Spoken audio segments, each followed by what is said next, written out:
Welcome to Upvoted, NoSleep, where OP ChemistryExcellent24 writes, Hey Emma, it looks like this project is going to run late, so you'll need to pick up Josie from day camp. I'll do drop-off tomorrow morning instead.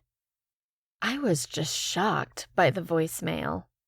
It wasn't that it was unlike Mike to impose on my time and expect me to fix his problems. In fact, that was a large part of the reason he was my ex. But to think I was going to drop everything and pick up some random kid after we'd split 6 years ago was over the top, even for him. After listening to the message, I called and told him as much. This isn't funny, Emma.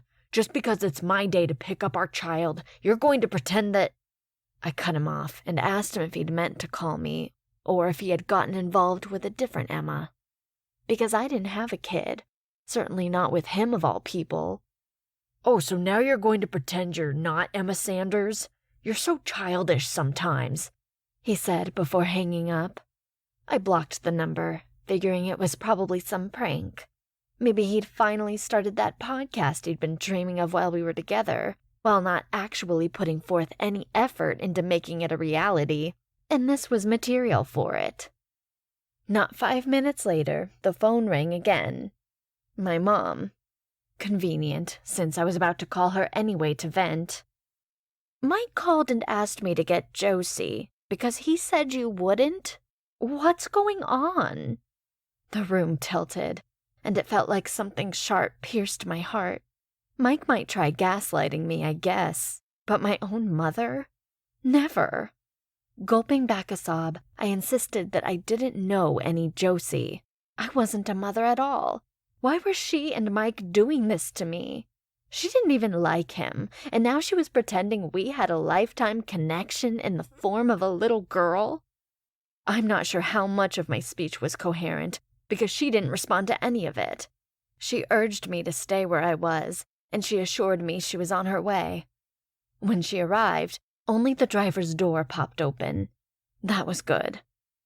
My relief was short-lived, because she stepped inside and announced that she'd dropped Josie off to play with my friend Carmen and her son. Are you feeling all right? Did you hit your head recently? Genuine concern was etched on her face.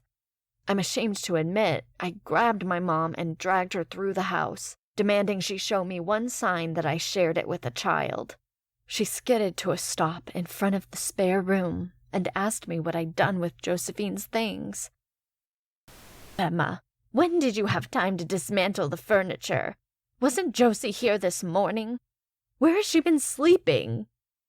It's an incredibly helpless feeling when your lifelong source of comfort delivers a massive dose of pain and confusion. I wanted her out, but couldn't bring myself to say it.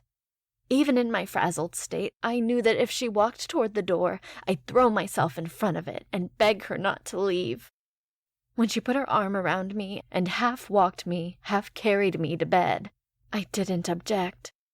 My night was plagued with dreams of a child with a smooth, featureless face, framed by hair that had Mike's ash-brown coloring and my waves.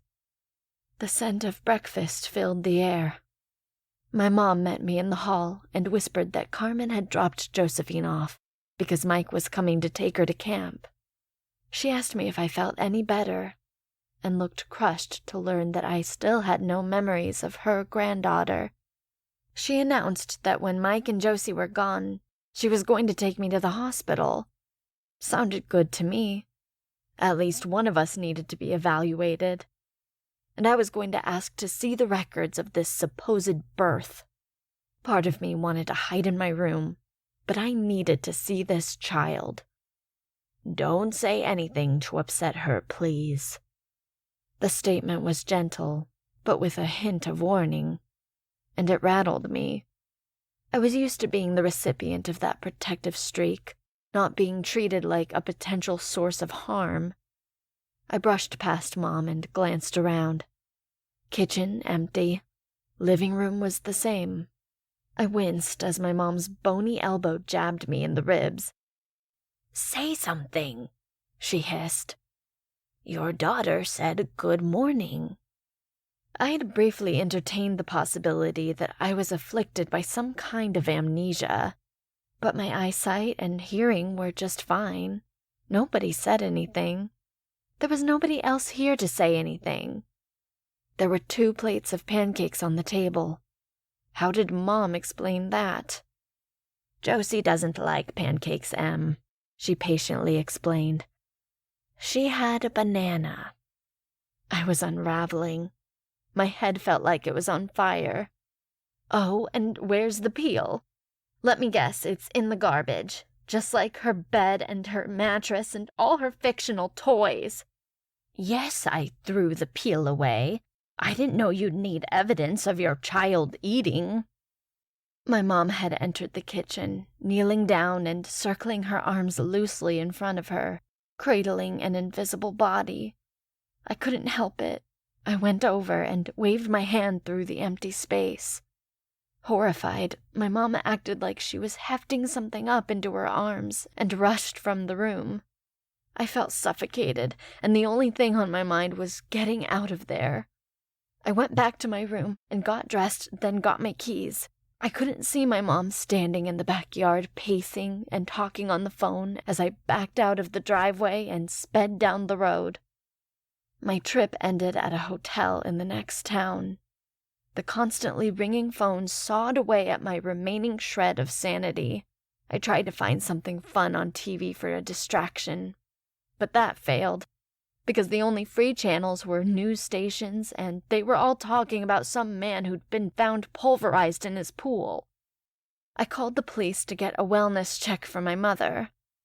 But when I told them my name, I was told something that nearly made me pass out. "Miss Sanders, I'm glad you called. Please just come down to the station and talk. We know it was a terrible accident. We know you didn't see her. We just want to make sure you're safe and that you don't do anything to compound this terrible tragedy." Apparently, when I left the house earlier, I backed out over Josie. And that was an upvoted No Sleep story by OP ChemistryExcellent24. Sweet dreams.